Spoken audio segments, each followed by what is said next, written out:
Buenas tardes, este video es para quinto año de Ciencia Política y Política Internacional. La última clase que vimos fue la Corte Penal Internacional. Estábamos analizando qué era la Corte Penal Internacional, cómo se estudia la Corte Penal Internacional.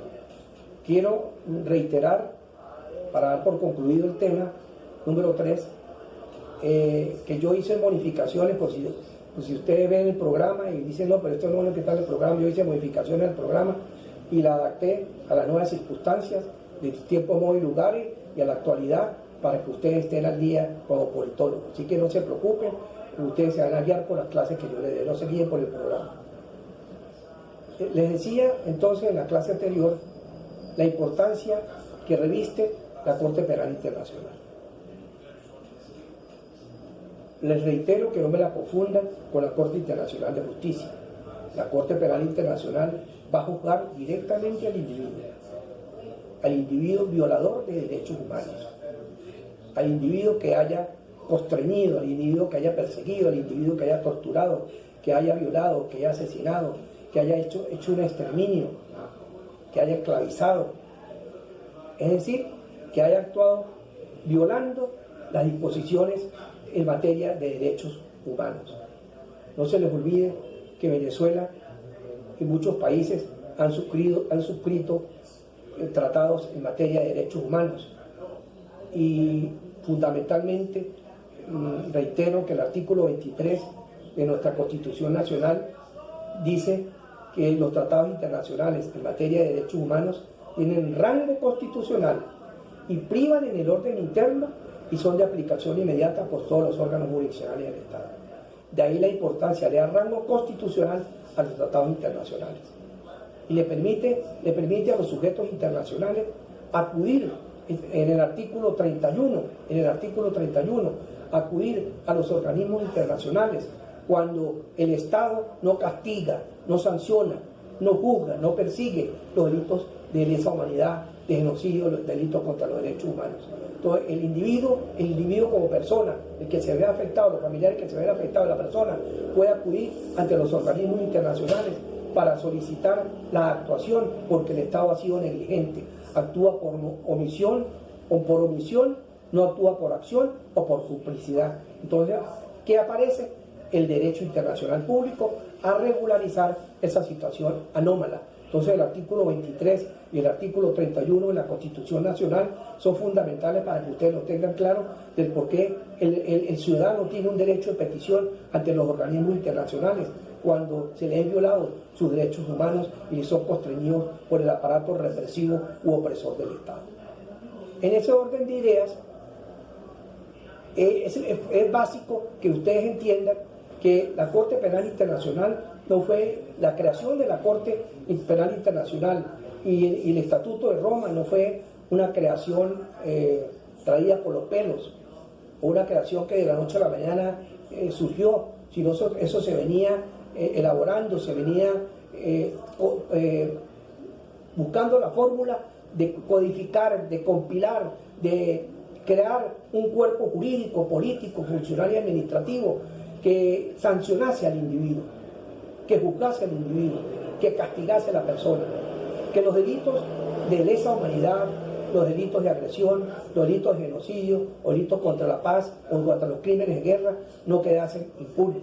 Entonces, por eso es que surge, como se lo dije en la clase anterior, la Corte Penal Internacional. No fue un capricho del legislador ni de la comunidad internacional, fue una necesidad, fue una obligación. Yo recuerdo muy bien que yo di alguna charla anterior a la creación de la Corte Penal Internacional y decía que el derecho internacional estaba en mora con la comunidad internacional porque no había creado un estatuto, una reglamentación que juzgase al individuo, que sancionase al individuo por los delitos de lesa humanidad, por los delitos de crímenes de guerra.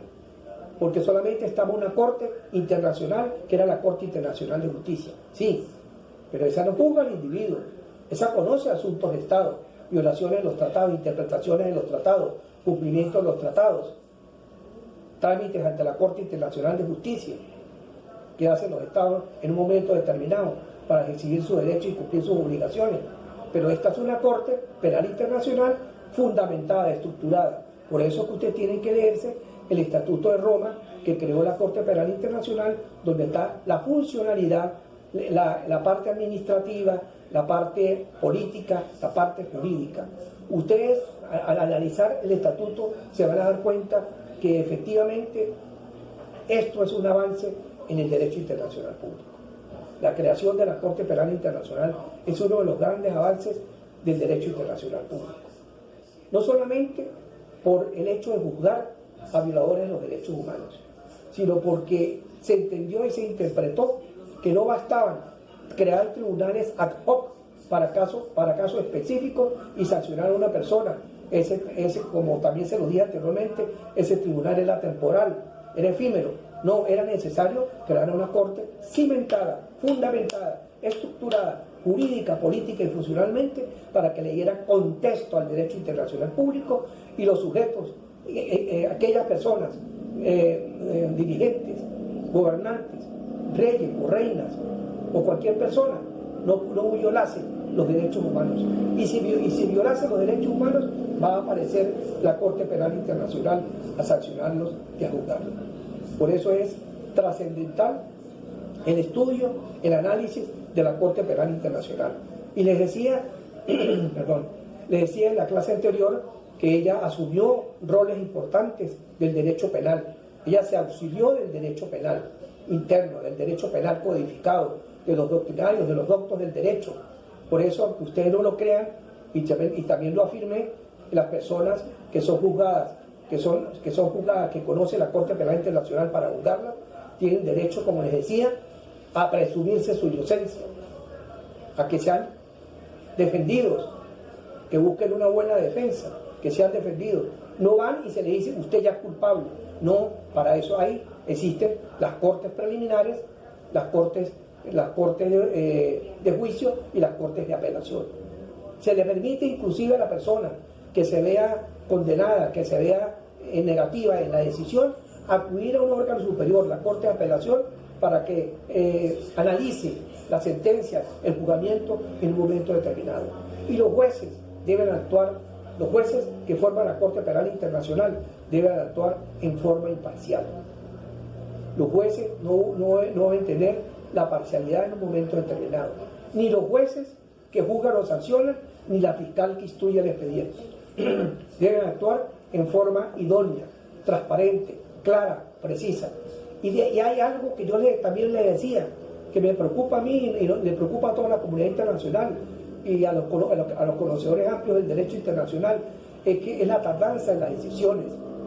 Tiene que haber un margen de rapidez, el derecho internacional público en materia penal tiene que ser expedito, rápido, no tardío, porque los derechos humanos no esperan, las violaciones de los derechos humanos no esperan. El violador de derechos humanos, además de castigarse, debe sancionarse pecuniariamente, como se hace, quitársele sus bienes, para recuperarlos, dárselos a la familia, aquellos que violaron los derechos humanos, y sobre todo también cuando se cometen delitos de crímenes de guerra, que violan los derechos de la guerra, que torturan, que maltratan, que persiguen, que violan. Entonces, esos delitos contemplados en el artículo 6, repito, 7, 8 y 9, son los delitos que va a sancionar la Corte Penal Internacional. Por eso, para concluir, el tema número 3 es un hecho innovador, un hecho motivador, un hecho trascendental, un hecho importantísimo, la creación de la Corte Penal Internacional. Sin duda alguna, es un gran avance en esta centuria, un gran avance en esta centuria, diría yo, en el contexto del derecho internacional público, que se tenga la posibilidad cierta de sancionar y castigar y juzgar a los violadores de los derechos humanos.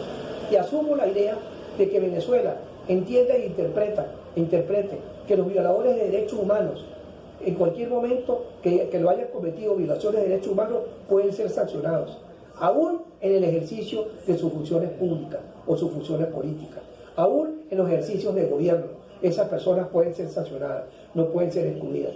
Por eso es lo trascendente, porque sería contraproducente que a un magistrado, que a un gobernante, que a un presidente que viole los derechos humanos constantemente, que sea un genocida, un criminal de guerra, por ser presidente, por ser rey o reina, no se le vaya a sancionar, sino se espera que salga del reinado para sancionarlo. No, en pleno ejercicio, ustedes pueden buscar a Omar al-Bashir y pueden buscar a quienes han sancionado en internet, busquen por internet a quienes han sancionado la Corte Penal Internacional y cómo los han sancionado en el cumplimiento de las violaciones del derecho internacional público.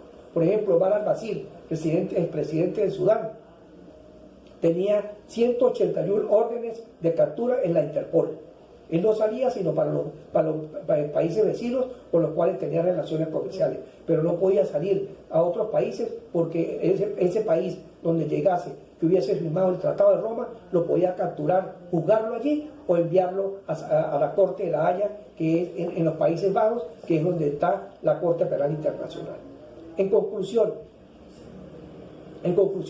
tengan claro en este tema que es la Corte Penal Internacional, cuándo se creó, por qué se creó la Corte Penal Internacional, qué la motivó, qué principios del derecho penal tiene, por qué los tiene, si tiene, cómo sanciona y de qué manera sanciona, por qué algunos países, por ejemplo, como China, Rusia, Cuba, Estados Unidos, Israel, no firmaron el protocolo, no firmaron el acuerdo, y sobre todo establecer las críticas constructivas, las críticas positivas o negativas que ustedes pueden verle a la Corte Penal Internacional. En otras palabras, aplicar la Corte Penal Internacional el FODA, las fortalezas, las oportunidades, las debilidades y las amenazas.